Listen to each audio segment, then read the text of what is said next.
बिस्मिल्लाहिर रहमानिर रहीम। अल्लाहुम्मा या अलियु या अज़ीमु या हालिमु या आलिमु अंत रब्बी व इल्मुका हस्बी व नि'मा रब्बु रब्बी व नि'mal हस्बु हस्बी तंसुरु मन तशा व अंतल अज़ीज़ुर रहीम। तंसुरु मन तशा व अंतल अज़ीज़ुर रहीम। तंसुरु मन तशा व अंतल अज़ीज़ुर रहीम। अस्सलामु आलैकुम रहमतुल्लाहि व बारकातुहू। আমার প্রিয় ভাই ও বোনেরা, আশা করি আল্লাহ পাকের অশেষ রহমতে আপনারা সকলে ভালো আছেন, সুস্থ আছেন। আলহামদুলিল্লাহ, আমিও ভালো আছি, সুস্থ আছি।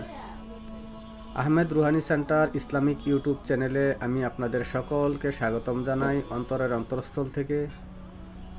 প্রতিদিনের মতন আজকেও আমি নিয়ে চলে আসছি একটা নতুন টপিকের একটা ভিডিও। আমি আশাবাদী আল্লাহর কাছে এই ভিডিওর মাধ্যমে অনেকে উপকৃত হবে, আর হয়তো এই ভিডিওর জন্য অনেকে অপেক্ষাও ছিলেন। আজকের টপিকটার নাম হচ্ছে পছন্দের বিবাহের আমল। পছন্দের বিবাহের আমল। আমরা যেইখানে পছন্দ করি, আল্লাহর কাছে ফরিয়াদ করি যে আল্লাহ, এই জায়গায় আমি বিবাহ করতে চাই বা অমুক জায়গায় আমার বিবাহ হোক। তেমন যদি মনের কোনো বাসনা থেকে থাকে, তাহলে আজকের আমলটা এটা আপনাদের জন্য। চলুন আমরা কথা না বাড়িয়ে সরাসরি আমলের দিকে চলে যাই। আমি বলবো যে আপনারা এই আমলের নিয়ম কানুনগুলি নোট করে নিন। এই আমলটা আপনাদেরকে 21 দিনের জন্য করতে হবে। আমলটা আপনাদেরকে 21 দিনের জন্য করতে হবে। সময় হবে আপনার নতুন চাঁদের জুমেরাত থেকে।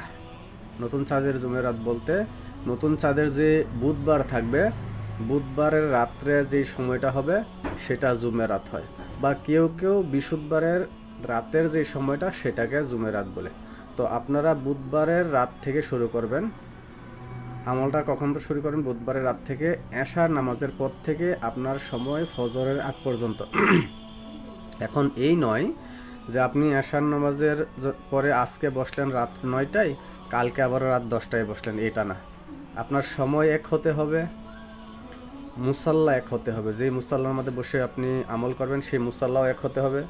আপনার পোশাক এক হতে হবে। পোশাক বলতে মনে করেন আজকে আপনি সাদা জামা পরে আমল করতে বসছেন, কালকেও সাদা জামাই পরছেন কিন্তু অন্য একটা, সেটা নয়। মানে আজকে যেটা পরে বসছেন আমলের মধ্যে, কালকেও পরশু 21 দিন পর্যন্ত আপনাকে এই পোশাক পরিধান করে আমল করতে হবে। আতর যেটা লাগাবেন 21 দিন পর্যন্ত এই আতরই লাগাতে হবে। আর আমল চলাকালীন আপনি আপনার সামনে খুশবু জ্বালাবেন। ভালো মানের আগরবাতি জ্বালাতে পারেন, অনেক ভালো খুশবু জ্বালাবেন। তো চলুন আমরা আমল কিভাবে করেন। আমলটা হলো সূরা ফাতিহার আমল। আমি আমলটা একবার বলে দিচ্ছি। বিসমিল্লাহির রহমানির রহিম। আলহামদুলিল্লাহি রাব্বিল আলামিন আর রহমানির রহিম মালিকি ইয়াউমিদ্দিন ইয়্যাকা না'বুদু ওয়া ইয়্যাকা নাস্তাইন। এই অংশটাকে আপনাকে 21 বার পড়তে হবে।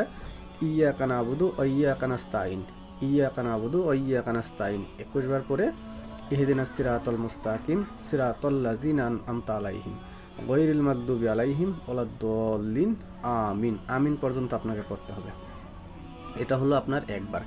এইভাবে আপনাকে 21 বার এই সূরা ফাতিহা এই নিয়মে আপনাকে তেলাওয়াত করতে হবে 21 দিন পর্যন্ত। এখন আপনি যখন আমলে বসবেন, কিছু নিয়ম কানুন মেনে বসবেন। যখন আপনি মুসাল্লার মধ্যে বসবেন, এখন আমি একটা কথা বলে দিই।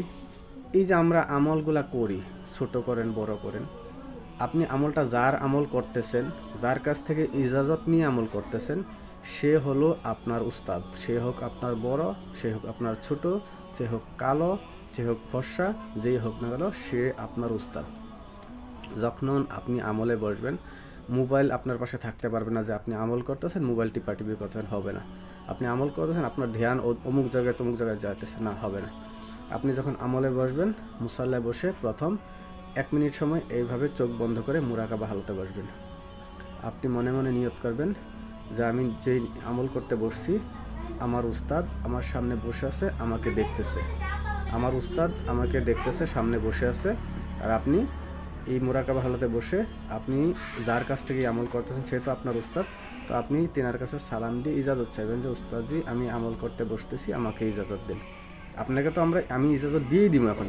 তো আপনার করণীয় হলো 21 দিন পর্যন্ত 1 মিনিট সময় আমল করার আগে মোরাকাবা করবেন। মোরাকাবার হালতে আবারও আপনি উস্তাদের কাছ থেকে ইজাজত চাবেন, আর আপনি এই নিয়ত করবেন যখন আপনি আমল করবেন, চোখ খুলে করেন, চোখ বন্ধ করেন, আপনার ইচ্ছা। আমল করা অবস্থায় যদি চোখ খুলেও আমল করেন, আপনার নিয়ত হবে যে আপনার উস্তাদ আপনার সামনে বসে আপনাকে দেখতেছে। আপনার এই আমলের নিয়ত হবে, যদি মনে করেন আপনি এক জায়গায় চাচ্ছেন যে আপনার রিশতাটা অমুক জায়গায় হোক বা বিবাহটা হোক বা বিবাহ বসবে, আপনার নিয়ত থাকবে যে আল্লাহ আমার একটা ভালো জায়গায় বিবাহ হয়ে যাক বা ভালো জায়গায় আমার কাছে প্রস্তাব আসুক। বা আপনার যদি কোনো ইচ্ছা থাকে অমুক জায়গায় যে আল্লাহ যদি আমার এই জায়গায় আমার জন্য কল্যাণ থেকে থাকে, তাহলে আল্লাহ অমুক জায়গায় আমার বিবাহ হোক। আর যদি অকল্যাণ থাকে, আপনার পক্ষ থেকে এটা বিচ্ছিন্ন হয়ে যাক। এটা আপনাদের নিয়ত থাকবে। তো এই ভিডিওটা যদি আপনাদের কাছে ভালো লেগে থাকে, বেশি বেশি শেয়ার করেন। আর যদি আপনি আমার চ্যানেলে নতুন আসছেন, তাহলে চ্যানেলটাকে সাবস্ক্রাইব করে আমার পাশে থাকার চেষ্টা করুন। ভালো থাকুন, সুস্থ থাকুন। আসসালামু আলাইকুম রহমতুল্লাহি ওয়া বারাকাতুহু।